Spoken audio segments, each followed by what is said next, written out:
അങ്ങനെ പനി പിടിച്ചു. പനി കിട്ടി മക്കളെ. നല്ല പനി, തൊണ്ടവേദന. അന്നേരമാണ് ക്യാബിൻ്റെ ഉള്ളിൽ തുടച്ച് പൂഴ്ത്തി വെച്ച് ചെമ്പെല്ലാം പുറത്തേക്ക് ഇറങ്ങുക. അങ്ങനെ ചൂട് ജീരക വെള്ളമായി, ഫ്ലാസ്കായി, ഒന്നും പറയണ്ട. അങ്ങനെ ഡോക്ടറെ അടുത്ത് കൊണ്ടു വന്നു. ഡോക്ടറെ കാണിച്ചു. മരുന്ന് കുറേ കിട്ടി.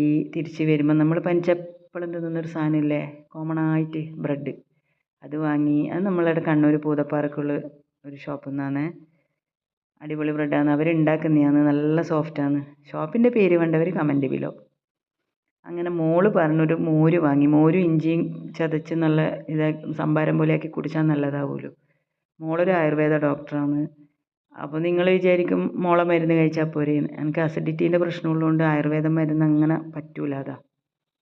അങ്ങനെ നമ്മളെ വീട്ടിൽ സ്ഥിരം വരുന്ന സത്യേട്ടൻ ഒരു മാങ്ങ കൊണ്ടു തന്നു. ഞാൻ വിചാരിച്ചു പച്ചയാന്ന്, പക്ഷെ നല്ല മധുരമുണ്ട് കേട്ടോ. പിന്നെ മക്കൾ പറഞ്ഞത് കൂട്ടാക്കാണ്ട് ഞാനൊരു വത്തക്ക വാങ്ങിപ്പിച്ചു എൻ്റെ ഭർത്താവിനെ കൊണ്ട്. അതും മരുന്നും എല്ലാം കഴിച്ചൊന്ന് റെസ്റ്റ് എടുക്കട്ടെ.